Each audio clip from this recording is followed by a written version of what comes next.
Muy buenas tardes a todos. Como cada jueves, os doy la bienvenida a Emblemas de Torrevisión. Hoy tenemos como invitado a un gran profesor ya jubilado, Emilio Hernando.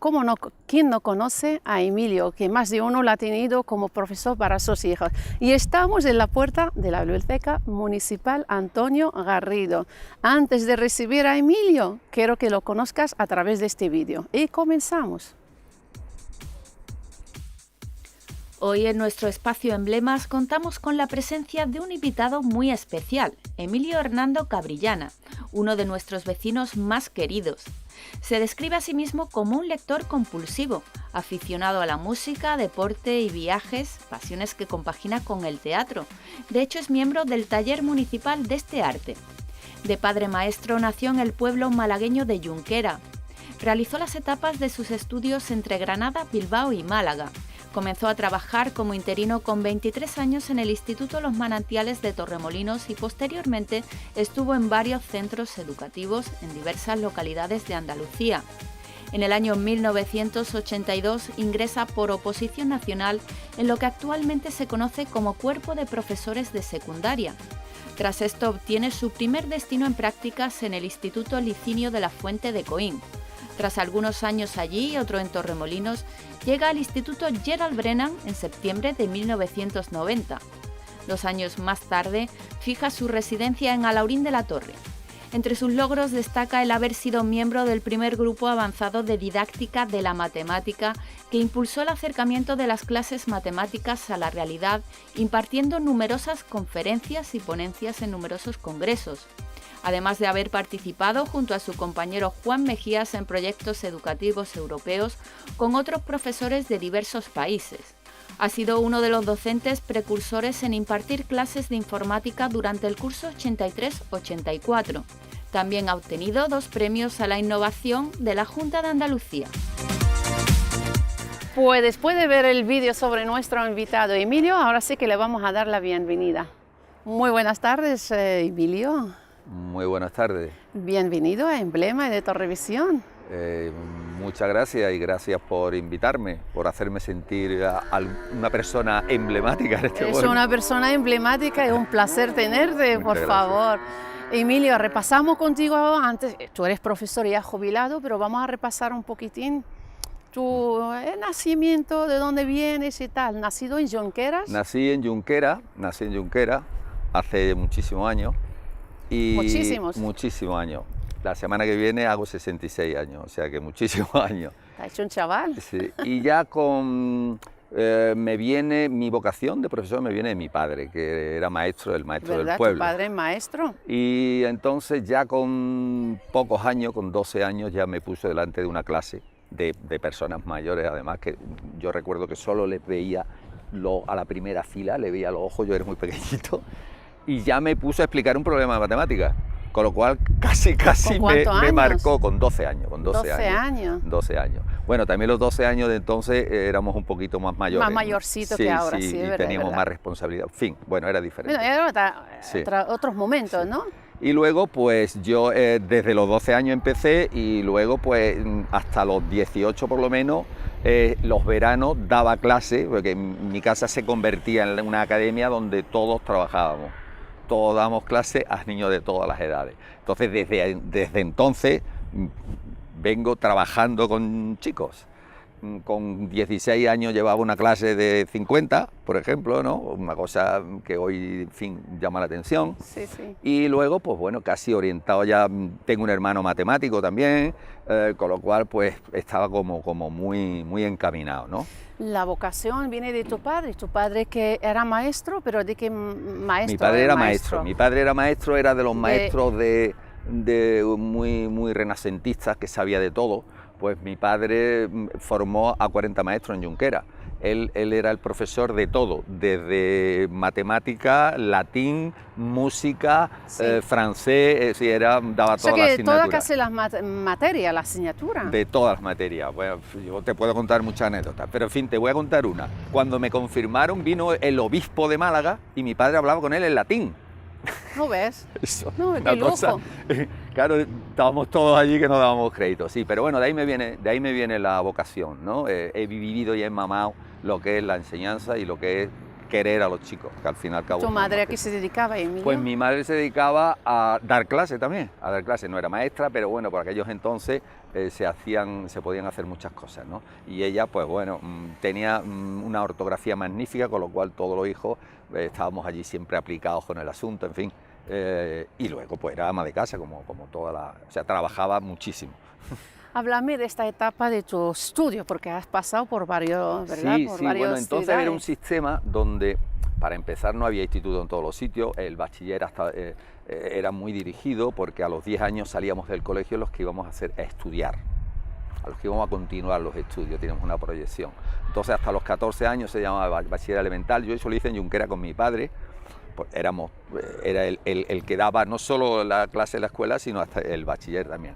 Y luego ya él no daba bachiller superior y entonces un hermano mío estaba en Granada estudiando y me fui con él con 14 años. Con 14 años Con estudias 14 bachiller. años a estudiar bachiller superior a Granada y estuve 2 años estudiando allí y bueno, pues luego estuve, entonces era el preuniversitario, lo que hoy sería el segundo bachillerato y lo hice en Ronda, en un colegio menor de lo que entonces era la Caja de Oro de Ronda y luego pues cuando acabé la prueba de selectividad, porque el sistema era muy selectivo, cuando pasabas de cuarto había una reválida que si no, no podías seguir, cuando hacías sexto había otra reválida si no, no podías seguir, cuando hacías el preuniversitario había lo que hoy sería la selectividad, que era la prueba de madurez, cuando entrabas en la carrera el primer año, si no la aprobabas no podías seguir. No podías seguir, no Entonces como ahora, era que ha cambiado mucho filtro, con lo cual, claro, los que llegábamos hasta el final éramos de los elegidos, no elegidos intelectualmente, pero sí elegidos de alguna manera porque los caminos nos habían llevado a superar toda esa barrera, ¿no?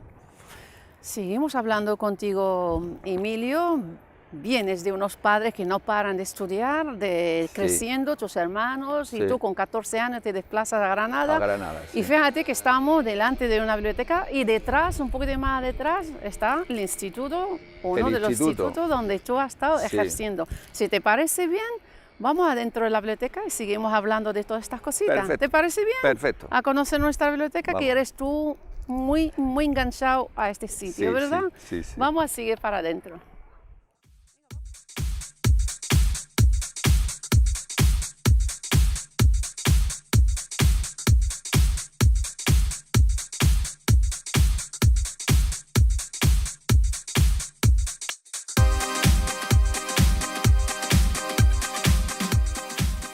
Seguimos hablando contigo, Emilio. Fíjate dónde estamos ahora, por Dios, en qué sitio más emblemático, ¿no? Impresionante, impresionante, emblemático por lo que es la construcción, lo que es esta terraza y lo que es el interior, sobre todo, lo que es el interior y el contenido del Y contenido. la vista que tiene Esto es desde impresionante, aquí. impresionante, vamos, el pueblo, la bahía, impresionante.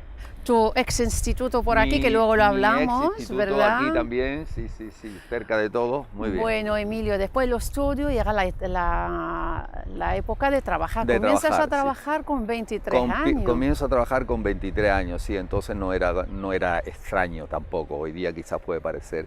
Y empecé en una sustitución, el Instituto de Torremolinos, entonces, bueno, y ya pues puse el pie en la enseñanza pública y nada, del Instituto de Torremolinos, pues pasé a Vélez Málaga, de Vélez pues pasé a Huelva, Aracena, en Aracena probé las oposiciones, luego vine a Coín, de Coín volví otra vez a Torremolinos, de Torremolinos volví otra vez a Coín, hasta que ya en el año 90... O sea que ha hecho una ruta turística Sí, cultural, bueno, es ¿no? que los docentes tenemos esa singularidad, ¿no? Es Que para verdad, tener es plaza en verdad. un sitio tú tienes que recorrer, y entonces no era en Andalucía, eran oposiciones nacionales. Nacionales, de hecho, a a mí me nivel dieron nacional. Coín y el destino provisional me habían dado Asturias.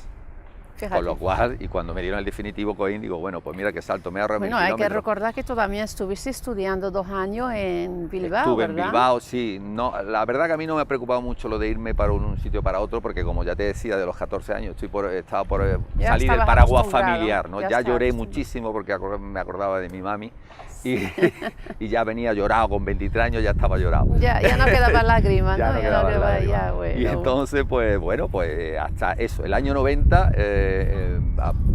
fue cuando empecé aquí en el Gerald Brennan. Era entonces un instituto pequeño, el único instituto que había. El único que había por aquí, sí. Estábamos 3 profesores de matemáticas entonces, nada más. Y era un instituto de pueblo, que era justamente lo que yo buscaba, siempre me interesó el alumno de... ¿Cuántos alumnos había en aquel año? Pues en aquel... ¿Y cuántos profesores? Creo que fue el segundo año, creo recordar que fue el segundo año, porque primero esto fue una sección delegada del Instituto Torremolinos. De hecho, yo le había dado clase a alumnos de la Laurín en Torremolinos, puesto que ahí no había instituto, ¿no? De hecho, una de tus alumnas ha sido también compañera tuya de profesión, ¿no? Efectivamente. Tony Vallejo, Tony ¿verdad? Vallejo, sí. Fíjate. Y mucha gente que se acordará de aquí, porque yo era tutor de la gente de este pueblo, hacía reuniones de tutoría en Churriana, para que todo el mundo no se tuviera que desplazar, en fin, que ya tuve contacto con el pueblo, ya estando trabajando en Torremolinos ya tenía contacto con alumnos. Con nuestros municipios. Y luego, pues bueno, ya llegué aquí, a los 2 años de estar trabajando aquí, me hice una casa en Pinos, con lo cual ya... De eso vamos a hablar un poco más adelante.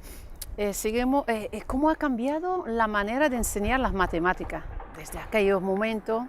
Bueno, efectivamente, las matemáticas siempre ha sido el ogro, todos lo sabemos que ha sido la asignatura que todo el mundo, probablemente porque tiene una dificultad en sí misma, pero yo creo que sobre todo huyen de ella, porque ¿no? hemos sido muy malos los profesores de matemáticas para enseñarnos, sobre todo.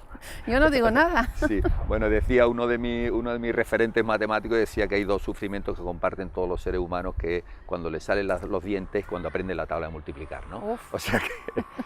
Pero bueno, yo precisamente partiendo de ahí es por lo que estuve trabajando con un grupo de matemáticos de otros institutos en el grupo, el grupo Penurria se llamaba, donde nos dedicamos fundamentalmente a aplicar las matemáticas, o sea, a dar los programas de matemáticas, pero con problemas del mundo real, es decir, acercar un poco a la matemática realidad.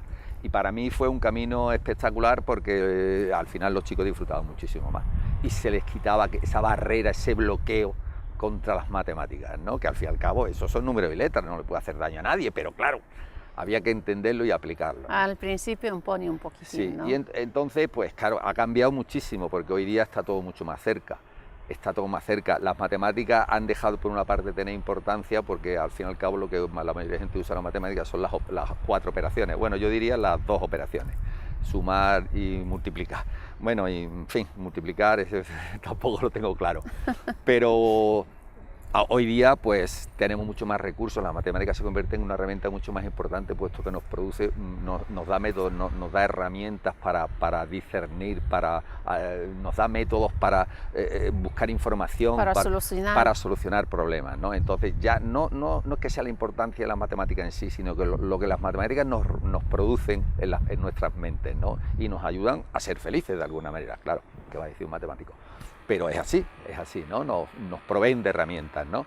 Y no es tan importante el contenido, es mucho más importante ese contenido oculto que es el que se aprende y el que realmente le sirve a uno, ¿no? No nos acordamos de la mayoría de las cosas que hemos estudiado, ninguno nos acordamos de la mayoría de cosas, como no las repitamos constantemente, no nos acordamos. Con lo cual, no parece que sea tan importante el contenido como lo que ese contenido nos hace en nuestra manera de pensar y de vivir, de alguna manera, ¿no? Bueno, y de vivir al final, después de llegar aquí en los años 90, decides en el verano del 92 a comprarte una casa y quedar a vivir aquí en Laurín. ¿Qué es lo que te hizo tomar esta decisión? Bueno, como buen yunquerano, yo soy de sierra, de campo, de monte, y entonces pues este era el sitio para mí ideal. Yo tenía un sitio, o Puerto de la Torre o este sitio. Y como ya había tenido contacto con este pueblo a través de los alumnos en Torremolinos, pues me decidí por este. Viví en Churriana también algún tiempo, en fin, y me decidí a hacerme aquí y me hice laurino. Hasta el día de hoy. Sí. Y no hay quien te mueva, ¿no? No hay quien me mueva, participo, me encanta vivir aquí, he visto y he disfrutado y me he sorprendido también en algunas ocasiones del crecimiento del pueblo. Ha sido un auténtico boom. Pero por todos los campos, ¿no? El crecimiento, el cultural, social. Efectivamente, todo, ¿no? de todos los campos. Y entonces, pues encima resulta que cuando viene, nosotros que tenemos la tendencia como humanos a no valorar lo que tenemos más cerca, cuando viene la gente de fuera que uno conoce, se queda sorprendida de la maravilla que tenemos y donde vivimos, ¿no? Y en estos tiempos de pandemia quizás es todavía mucho más importante, ¿no? Pues fíjate, la maravilla, como has explicado tú, nuestro municipio, el lugar donde nos encontramos, fíjate, ¿y qué te parece si vamos a adentrarnos a las salas de estudio y abajo a la entrada y miramos ahí qué hay y seguimos hablando ahí, Muy ¿no? bien. Y así le enseñamos también que Muy lo bien, conozcan, muy bien, muy la bien. joya que tenemos, ¿no? Estoy totalmente de acuerdo. Pues sí. vamos para allá. Venga. Venga, vamos a andar.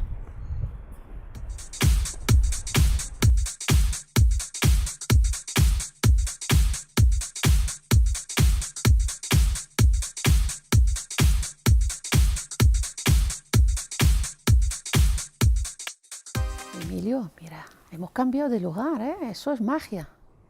Sí, sí, en un ¿Verdad? sitio además magnífico, ¿no? Está rodeado Ajá. de libros, siempre agradable y siempre se siente uno cómodo. Por algo, Sí, bueno, ¿verdad? mi afición a la lectura, bueno, ser docente y no tener afición a la lectura Afe- no es fácil.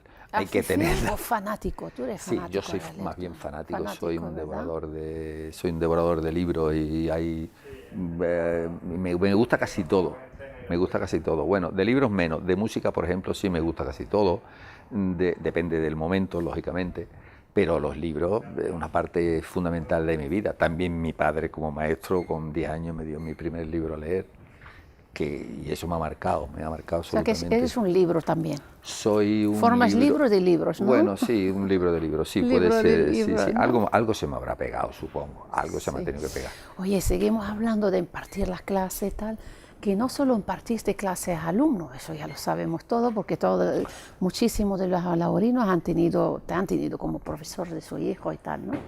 Pero también llegó un momento que impartiste clases para tus propios compañeros. Efectivamente, para profesores, sí, sí. Lo que te comentaba del acercamiento de la matemática a la realidad hace que uno de alguna manera lo buscaran para contarle la experiencia que yo tenía a otros profesores. Eso junto con la informática, que también por circunstancias fui de los pioneros de la Fuiste de los informática. No existía primeros. la carrera de informática cuando Eso fue en el empezamos. 83, O eso fue 84. sobre el 83, sí, en el 84. Instituto de Torremolinos, gracias a unos compañeros que me introdujeron en el mundo de la informática y desde entonces, hasta que ya llegaron los informáticos profesionales, por llamar de alguna manera, con carrera a los centros, que a los pocos años abandoné porque aquello era muchísimo trabajo, aquello daba un trabajo terrible porque los equipos no daban de sí y entonces uno tiene que ir por las tardes constantemente a solucionar los problemas de los equipos, en fin, muchas cosas te podría contar. Eso me ayudó también, por supuesto, a acercarme a los alumnos, porque si de algo estoy orgulloso es de haber querido a mis alumnos. Eso, ellos te quieren a ti también y siguen Bueno, queriéndote. Sí, Tan la verdad que querido y sí, que tengo un feedback bastante potente, sí, no me siento mal por ello, pero desde luego lo que a mí me ha salvado mi vida ha sido el cariño que yo le he querido a mis alumnos y los he tratado como si fueran mi familia, ¿no? Y eso sí es importante, sabiendo que uno era el profesor y que tenía el poder, entre comillas, ¿no? Te jubilaste ya hace unos cuantos años, prejubilado. ¿Verdad? Sí, bueno, en la docencia uno con 60 años y 30 años de cotizado se puede prejubilar, ¿no? O se podía prejubilar, ¿no? Sí, casi como los funcionarios, todos los Efectivamente, funcionarios. entonces pues yo aproveché esa ocasión porque la realidad es que a mí la enseñanza me ha apasionado, espero haberlo comunicado a mis alumnos, mi pasión por las matemáticas, ellos me dicen la mayoría que sí, pero las condiciones de trabajo no han sido las mejores. Y bueno, en estos tiempos donde todos nos quejamos de algo, yo me sigo quejando. ¿Por qué dices las condiciones no han sido mejores? Pues porque, mira, ni los centros estaban bien dotados, ni los profesores teníamos un apoyo institucional consistente, los recursos materiales eran bastante deficientes, ¿no? Y todo se tenía que hacer a base de voluntad, de voluntarismo, de echar horas que por supuesto no pagaban, pero bueno, en eso consiste también la vocación, no solo en el amor al trabajo, Salía sino también salía de uno. es que al final el objetivo de tu trabajo son los alumnos, cómo tú le vas a negar a personas concretas, le vas a timar de alguna manera o le vas a hurtar algún tiempo porque tú no eres capaz de hacerlo, ¿no? Entonces, pues bueno, eso es inevitable. Y si te gusta la profesión, es inevitable. Yo creo que en esta y en todas, que tú haces más de lo que te exigen hacer, ¿no? O más de lo que en teoría te pagan. También pasa que entre los docentes no existe carrera docente, con lo cual da igual que tú hagas mucho que hagas poco, vas a cobrar lo mismo, ¿no? Y la autoestima, pues es lo único que funciona en esto, ¿no? Si tú te sientes bien con ello, porque ni la administración, te puedo decir que tengo 2 premios de investigación de la Junta de Andalucía, que no tengo ni una foto. O sea, que es que aquello era... Te lo he pedido y dije, no tengo, ¿por qué no tienes esta foto? Pues porque no hacían ningún acto, te mandaban un papel y punto. Y no te lo mandaban a ti, lo mandaban al centro encima. Sí, al centro que corresponde a... Sí, pero bueno, si es un premio que te dan a ti como persona, en fin, bueno. Pero eran esos momentos. Hoy día tampoco es que la educación... O sea, creo que me fui porque no tenía mucha confianza en que esto cambiara en poco tiempo, ¿no? En que dotaran, en que, por supuesto, de personal no puede ser que se siga trabajando con tantos alumnos por clase, que ellos hablan de la media, pero la media, sí, efectivamente, habrá colegios donde o institutos donde hay 20 alumnos por clase, pero eso no es la mayoría, ni mucho menos, ¿no? Y, en fin... con todo el pesar que supone que uno ya tiene una experiencia, que uno tiene una formación y que se puede aprovechar, pues sin embargo decides irte porque no son las condiciones apropiadas. No era para mí agradable seguir en esas condiciones, ¿no? ¿Y cómo ves el sistema educativo ahora con la pandemia que estamos Bueno, pues viviendo? yo creo que siempre hemos hablado en toda esta pandemia de los sanitarios, del esfuerzo de los sanitarios que arriesgan su vida. No pretendo comparar ni mucho menos, puesto que no está en juego la integridad física de nadie, pero con los recursos que hay muchísimos centros, no se puede generalizar, pero de alguna manera hay que hablar, ¿no? Y yo pienso que ni a los profesores ni a los centros se les ha dotado de los recursos necesarios para hacer esto en condiciones. Que se ha hecho, que se ha podido. Conozco muchísimos casos de profesores que han dado su tiempo, su energía y han puesto todo su interés, y conozco otros casos donde han pasado olímpicamente, como todo en la vida. Pero desde luego creo que seguimos necesitando una valoración de los docentes por parte de la sociedad. No puede ser que o casi cualquier madre o padre se erija con la autoridad intelectual para decirle a un profesor qué es lo que tiene y lo que no tiene que hacer en su trabajo. En fin, pero bueno, son los tiempos. Emilio, ¿qué echas de menos de tu época como profesor? Yo de mi época como profesor no echo Y de menos... cuéntame también, perdón, y cuéntame algunos momentos que son más buenos y otros más malos de tu época Pues mira, como profesor. Yo de mi época de profesor he tenido, parece un poco raro, pero en general yo con mis alumnos siempre he tenido buenos momentos. Siempre, no hay que confundir el que uno tenga buenos momentos con que haya momentos incómodos. Sí, incómodos hay, por supuesto, porque es vivir, ¿no? Pero yo por la mañana, una vez que me tomaba el café a las 7:30 de la mañana, yo decía, ¿yo qué hago? Yo me voy a trabajar, que es lo que más me gusta, si esto es lo que yo disfruto. Ya, venga, vamos, y llegabas a clase y tal, ¿no? Y eso ha estado muy bien. Luego, con respecto al entorno de la enseñanza, no me he sentido tan cómodo. Sí es cierto, he encontrado algunos compañeros, concretamente en el General Brennan, con los cuales sí me sentía cómodo porque tenemos un concepto de la educación bastante similar, pero no ha sido la mayoría de los compañeros, ni mucho menos. Entonces, pues bueno, malos momentos, pues algunas trifulcas que he tenido con compañeros y con directoras. Bueno, Emilio, profesor jubilado ya, pero tienes unas pasiones, vamos, eres miembro del Teatro Municipal de nuestro municipio, no pierdes, tienes unas aficiones al jazz, al rock, no pierdes ningún concierto, ¿verdad? Cierto, creo que la cultura es parte de nuestra vida, no de nuestra formación, sino de nuestra vida, y uno crece gracias a ello. Nos alimenta. Nos alimenta, es fundamental para vivir, fundamental, y en estos tiempos, además, yo valoro enormemente el esfuerzo que se está haciendo aquí en el pueblo, por ejemplo, por ofrecer teatro, ¿no?, en estas condiciones, que me parece espectacular, ¿no? Y quiero felicitar a quien corresponda, no sé a quién, pero quiero felicitar porque ese esfuerzo lo valoramos y lo necesitamos, por supuesto que lo necesitamos. Esa como mi faceta como espectador y como integrante del taller municipal de teatro, hemos hecho muchas obras y es algo apasionante.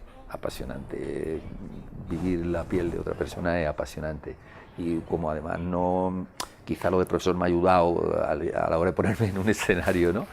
O sea que sí, me parece una de las partes importantes de la vida de uno. Y no he hecho nada de menos mi trabajo, a pesar de haber sido un entregado al trabajo. Una etapa de mi vida que pasó y a otra etapa, ¿no? Y ahora estoy en otra etapa, nada más, ¿no? Cuéntanos esta etapa que estás haciendo. Pues mira, esta etapa me dedico a lo que, exceptuando ir a ver obras, a lo que nos dedicamos todos los jubilados. Y me dedico fundamentalmente al deporte y amante eso de del día, yoga. amante del yoga, hago yoga desde hace muchísimos años y últimamente también en el pueblo tenemos una suerte enorme que tenemos una profesora de yoga aéreo, que es algo que a mí me ha cambiado bastante mi manera de ver el yoga. Senderismo, tenemos una sierra espectacular, es que esto es una instalaciones maravilla. muy buenas también. No solo la sierra de ese lado, no solo Jarapalo y tal, la sierra de Toralquería, el valle, me parece espectacular y lo tenemos aquí. Somos un pueblo con ríos, que la gente se cree que no tenemos ríos. Y muchísimas instalaciones para practicar deporte, ¿no? Y bueno, hago eso y a estar con mi gente, con mis amigos, con mi familia, con eso es espectacular, ¿no? Ya finalizando como lector, aficionado o amante de la lectura, ¿qué libro nos recomiendas como matemático, con tu criterio? Pues mira, como matemático, o sea, libros de entretenimiento matemático hay muchos, cualquiera es bueno. Hay muchos libros, hay un autor, Carlos Fabretti, que hace muchísimo libro de divulgación para chicos empiezan con 9, 10 años, 11 la lectura, siempre con algún tema matemático por medio. Y luego, como lector no matemático, pues te diré que no tengo ningún libro preferido, pero tengo muchos autores preferidos. Tú devoras los libros, ¿no? Yo sí, me gusta. También con los años he aprendido a dejar los libros que no me gustan, ¿no? O sea, no como antes, que uno se tenía que tragar todo eso, ¿no? O sea, pero tengo autores preferidos, por supuesto, extranjeros, españoles, en fin. Bueno, Emilio, hemos llegado al final de la entrevista. Ha sido un placer tenerte como invitado emblemático. Bueno, yo no me lo creo mucho, si tú me lo dices. Pues yo te lo digo. Pero bueno, pues muchas gracias. Muchísimas gracias por cedernos este ratito de tu tiempo y aquí está tu casa. Pues cuando quieras otra vez, aquí estoy. Venga, gracias. lo dicho.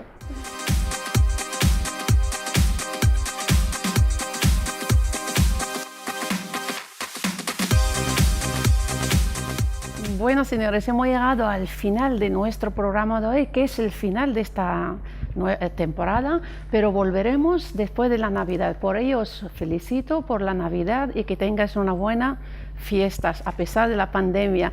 Eso sí, os dejo con el vídeo sobre nuestra biblioteca municipal. Gracias por seguirnos y hasta la vista. La Biblioteca Municipal Antonio Garrido Moraga está situada entre el Parque Ferial y la avenida Presidente Adolfo Suárez. El cambio de ubicación desde su antigua sede en la Plaza de Santa Ana supuso el embalaje y colocación de casi 40.000 volúmenes. Como novedad se introdujo el horario ininterrumpido de 9 de la mañana a 8 de la tarde, ampliamente solicitado por los usuarios de la biblioteca. Además incluye una terraza mirador y un salón de actos bautizado con el nombre de María Moliner. Junto con las zonas de lectura y consulta y de estudio, el edificio cuenta con 2 salas de trabajo con 6 puestos cada una de ellas, independientes, y que pueden solicitarse para proyectos y trabajos de grupo. El diseño apuesta por una arquitectura moderna y funcional y que multiplica considerablemente la capacidad de la antigua biblioteca. En el exterior se ha instalado un aparcamiento para bicicletas y la escultura artística El Árbol de Antonio Yesa, que luce como simbólico homenaje al mundo literario. Desde su apertura, el recinto ya acogió numerosos encuentros, actividades, talleres, conferencias y presentaciones de libros, muchos de ellos en el marco del programa del Mes del Libro. Un espacio cultural vivo, multifuncional y abierto a toda la población de todas las edades. Un emblemático rincón para todos los alaurinos.